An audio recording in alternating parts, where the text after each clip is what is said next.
This week we will be looking at characterization and how to create effective dialogue for your characters. There are three types of dialogue: direct, summary, and indirect. We will look at direct dialogue first. Direct dialogue is exactly what the character says, and it's the type of dialogue that is enclosed in quotation marks. Here are some rules to help make direct dialogue more palatable and easier to write. New speaker gets a new paragraph every time. Even if the person only says one word, there still needs to be a paragraph break, and a speaker's paragraph is indented the same as regular paragraphs. Identify speakers often enough that the reader does not forget who is speaking. 4 or more lines without an attribution are probably too many. Have the attribution come in the middle or the end of the dialogue. Having it come at the beginning makes a story read like a script. For example, "Please get my pipe and my tobacco while you were in the drawing room," John said. Or, "Please get my pipe," John said. He then added, "and my tobacco while you were in the drawing room." But rarely use "John said, please get my pipe and my tobacco while you were in the drawing room." Attribution should be basic, such as "she said" or "he asked." Readers tend not to notice these words when used as an attribution. Only use other signal words when necessary to instill emotion or specify action as intent, such as "where were you?" he quizzed. Quizzed sounds more probing than asked and indicates a level of tension between the person asking and the person asked. Incorporate details into the dialogue to help set the scene. Show what your characters are doing. We get as much out of what they do as what they say or what the narrator tells us. An example of this comes from Joyce Carol Oates' "Where Are You Going? Where Have You Been?" In the scene where Connie first sees Arnold Friend, a man who we are led to believe is planning on killing her. He wagged a finger and laughed and said, "Gonna get you, baby," and Connie turned away. The wagging finger is used as a warning, and when a parent wags a finger and tells a child to stop misbehaving. In this scene, Arnold is literally warning Connie about what is going to happen. He is going to get her, but he does it in a manner that she doesn't see as threatening. A person's actions can signal whether that individual is lying or scared or happy. In ZZ Packer's "Every Tongue Shall Confess," the main character's emotion state is illustrated when Packer writes, "Why does he allow natural disasters to kill people?" Clarice said, knowing that her voice was raised louder than what she meant it to be.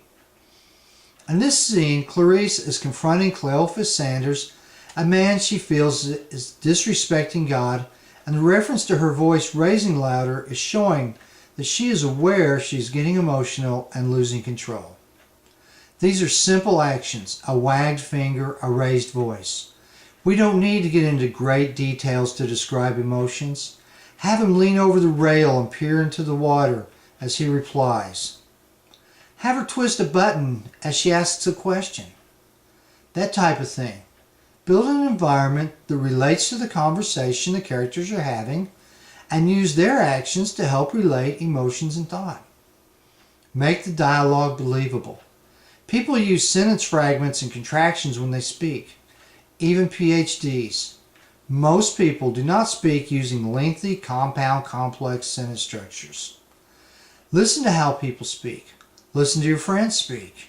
Waitresses, preachers, bartenders, whoever you come into contact with, and imitate those styles of speaking in your dialogue. Incorporating regional inflections into the dialogue is effective, but use caution not to overdo it.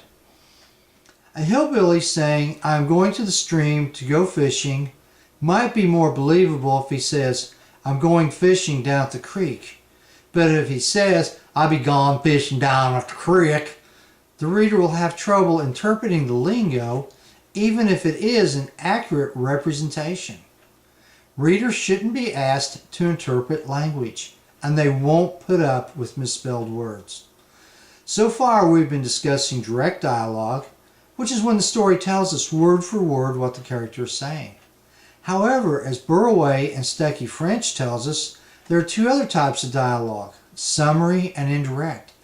They tell us that summary dialogue is relating part of the story in such a conversational tone that it, in effect, condenses the conversation that would have taken place. An indirect dialogue is in third person and carries the feel of dialogue without dialogue actually taking place. Examples of these come from William Faulkner's A Rose for Emily. An example of summary dialogue is, "We learned that Miss Emily had been to the jeweler's, ordered a man's toilet set in silver with the letters HB on each piece." This line summarizes the conversation that would be necessary to reveal this information. An example of indirect dialogue is, "Then some of the ladies began to say it was a disgrace to the town and a bad example to the young people." This indirect dialogue tells the reader what was said without giving direct quotes, but there is an attribution, "some of the ladies." Many, if not most, stories use direct dialogue exclusively, and that is never a bad approach. There are times when summary and indirect dialogue are effective.